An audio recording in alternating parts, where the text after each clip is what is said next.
being affected by an official shortage.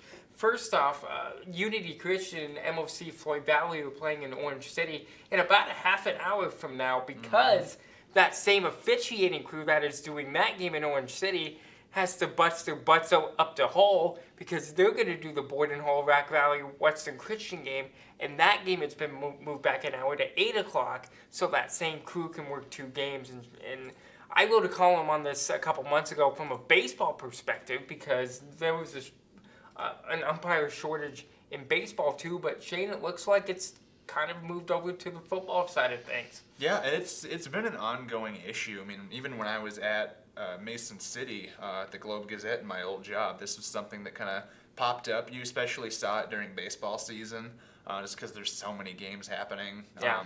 But yeah, from what I was told, for some reason, it's anywhere west of Fort Dodge just seems to have a shortage of officials, and I wrote several stories on it in my time at the Globe, and yeah, it's definitely turning into an issue, and I'm hopeful that people will maybe figure out how to get signed up if they want to join and kind of help the football season move along. What would your pitch be if you were pitching to somebody? Hey, let's join. Let's be an official. What would your pitch be? Well, I know I worked as a Little League umpire for a summer. So it's not always the most rewarding job, I will give you that, but I know I'm pitching it fantastically. But I know just for someone that likes sports, and if you really care about having either your kid or someone else's kid just be able to play, I mean, tonight I applaud those officials that are they're doing 2 games. I mean, that's some serious commitment. After one game, I imagine you're pretty mentally and physically tired. So for them to go from Orange City to Hull and do 2 games back to back, I applaud that, but I hope they don't have to do it again. Yeah, that's a lot to ask of them. Credit to that crew. We don't know who it is, but whoever you are, if you're seeing this, if you're sitting in your cars getting dressed, kudos to you and have a good night. To all officials, not just that crew, but to all officials as well. And it's going to be a gorgeous night tonight. A little cloudy, a little cool, kind of a fall-like feeling tonight. Yeah, I'm very excited for that. I mean, as a Pacific Northwest guy, I thrive on cool, somewhat rainy weather. So the rain is coming, and I'm sure I will look forward to it. Isn't that all Seattle is? Just cool, rainy? Cool and rainy with like 2 weeks of sunshine and a month of wildfire smoke. So it's really an eclectic atmosphere out there. Let's get into the Metro games that we're going to feature tonight. Let's start off with the one you're covering over at Albert Olson Stadium here in a couple hours, featuring North taking on East. Both teams won a game last week in pretty impressive fashion. North beating South Sioux and East beating Heelan. What are your top 2 or 3 keys for either team tonight? Well, the starting keys would be obviously the quarterbacks. I mean, you have East having Luke Longval, who we talk about every episode, it seems like. Had a good week last week, threw for 143 yards, 2 touchdowns, and also rushed for, I believe it was 98 yards. So he's a dual threat. He can do pretty much anything. And he's going up against North, who has a Carson Strobing, Jr., making his second start. He did pretty well last week, went 8 of 15 for 209 yards, most of that in the second half. And another key that I'm going to look tonight is their running back, Dietrich Sullivan. I mean, he had a big breakout week last week, as I wrote about. So looking forward to seeing if he can follow it up against a tough East defense. The thing that impressed me about North last week, and I talked about this in my story in Friday's Journal, which is right here, go out and get a copy if you haven't got one already, it's the body language that North kind of exuded last week. When they made a good play, everyone came together and congratulated that player. And that really can go a long ways, especially for a team that, I don't want to say struggling. I don't think that's the right word, but I think they're climbing up the ladder a little bit. They won 3 I think they won 3 games last year.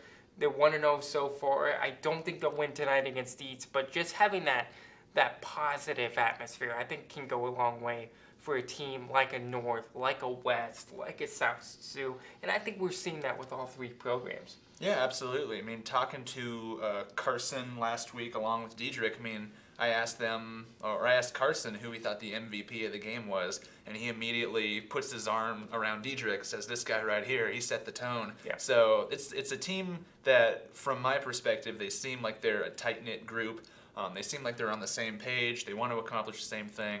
And they told me they want 7 out of 9 wins this year. I think it's a tough ask for still a pretty young team. But I think Coach Moore, he's got him on the right track. And I'm excited to get a real challenge tonight. Speaking of West and South Sioux, they'll play tonight over on the Nebraska side of the Metro. First home game for South Sioux.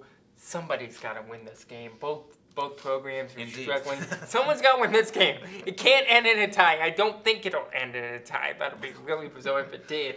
We'll eat your words after that. We'll see what happens. But yeah, it's going to be, like you said, someone will win. Both programs have kind of been struggling lately. But West, they have had a few bright spots, just throughout the year. Fry was their quarterback last week. I forget what his exact numbers were, but I know Drew Benson had a decent night on the ground, had 72 yards rushing. Do you have Fry's stats? Are they there? I'm not sure, but... Yeah, I remember he had a decent night.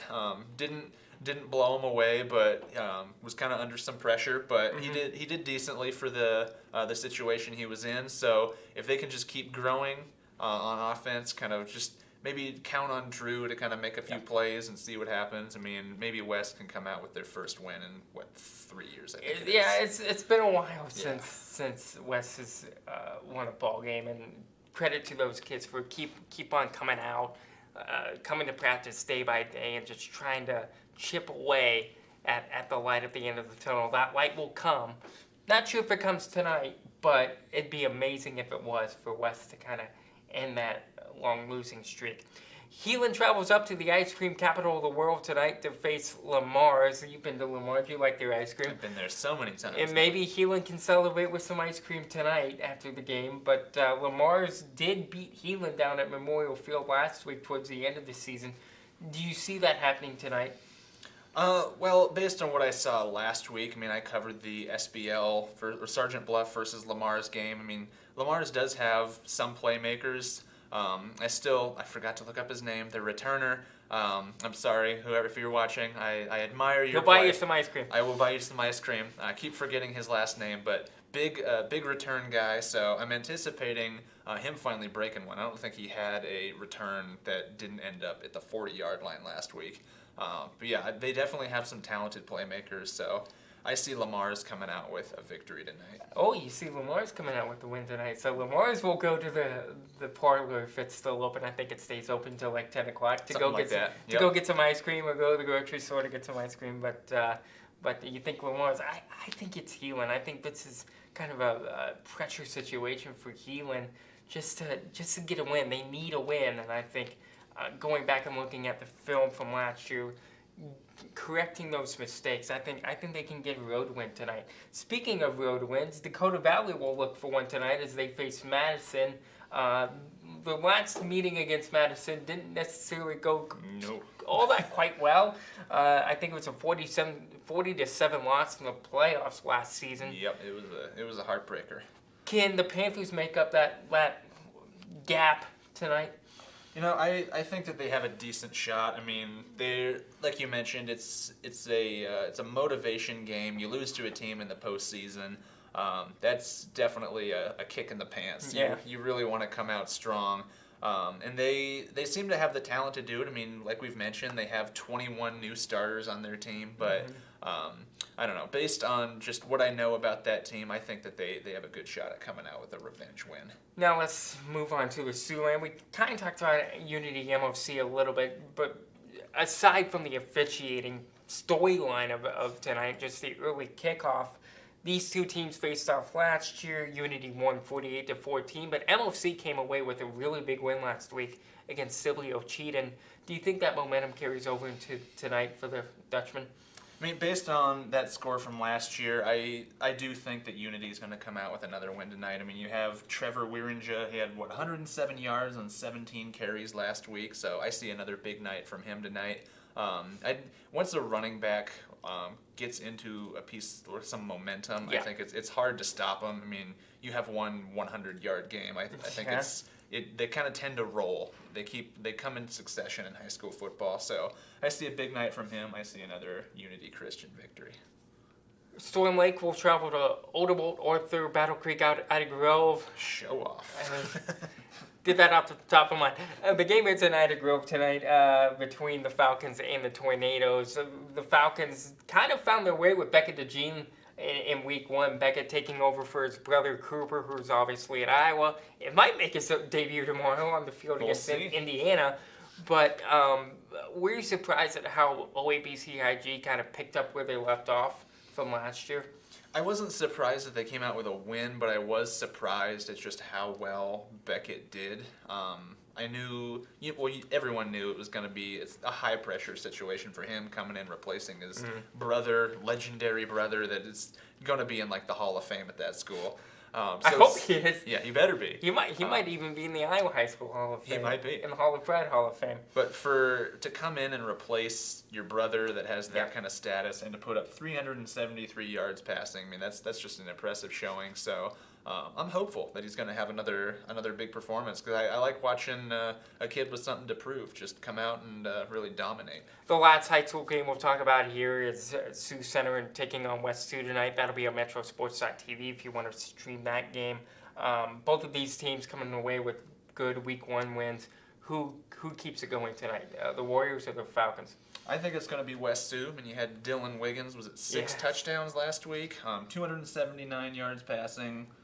6 touchdowns. That's just ridiculous. So I think he's going to keep it rolling. So I'm looking forward to looking up his stats at the end of the night. And I think West Sioux comes away with a win. Let's do a quick hit on the local college games real quick. Morningside taking on Concordia. I think Morningside comes out, and they may score 70 tomorrow night. I think they come out with a chip on their shoulder, losing to Northwestern in the semifinal. I think Morningside's offense will come out punching. I think that they need. I don't think they need to necessarily, but I think they're going to come out with the chip on their shoulder, and I think they beat Concordia pretty handily. I'll be covering Briarcliff taking on Doane tomorrow at Memorial Field. I think this is a big win for Briarcliff. It's their home opener under Shane Ledehy. They just need a win, just to prove that they can turn the corner from the Dennis Wagner era. And no disrespect to Coach Wagner, but it seems like these guys are just together. It seems like these guys are bought in now. And we'll see if they do against the Tigers. And the Tigers only averaged 19 points a game offensively last year. And that Briarcliff defense, it just seemed like they haven't skipped a beat from last year. And that defense was pretty good last year. I think Briarcliff comes away with a win tomorrow. Yeah, I mean, on the defense, you got some big playmakers. You got Asi Tapua, who is from the good old Washington State. Got to give him a shout out there. They've got tons of playmakers on that side of the ball, and then you have, like we've mentioned, Luke Davies as the quarterback. I mean, being the home opener, he's motivated to come in and put on a good show for the Charger faithful. I'm expecting a good night out of pretty much everyone on that team. And the game you're covering is Northwestern being at home. What do you see out of that game? Well, they came out pretty well last week. I think it was a 66-9. Something like that. I know it was 66, but yeah, Blake Fryer had a pretty good day, threw for over 200 yards. Tyson Koima, I just talked to Coach McCarty and Blake earlier today, and it sounds like Tyson Koima is scheduled to be back at the end of September. All right. There's no rush, though. I mean, no, there's not. With Blake Fryer in there, they have a pretty good quarterback situation. And last week, it was domination on all phases of the game. They swept the GPAC awards. They had offensive, defensive, and special teams player of the week. I think against Hastings in the home opener, I expect pretty good results. I mean, they last year they crushed them. I think it was 64-6, I believe was the final score. Right.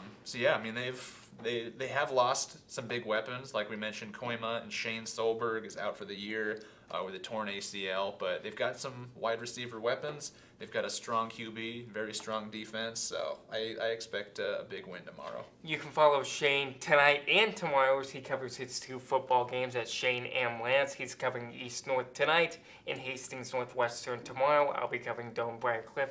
Barry Poe was slated to cover Boyden Hole Rock Valley at Western Christian, but we kind of made an audible, and he is now covering the South Dakota-Kansas game tonight remotely as they'll play down in Loras, Kansas. Make sure you check out SiouxCityJournal.com later tonight for some game recaps.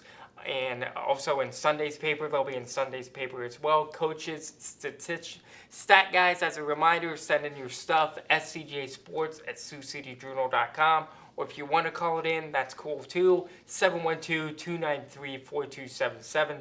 712-293-4277.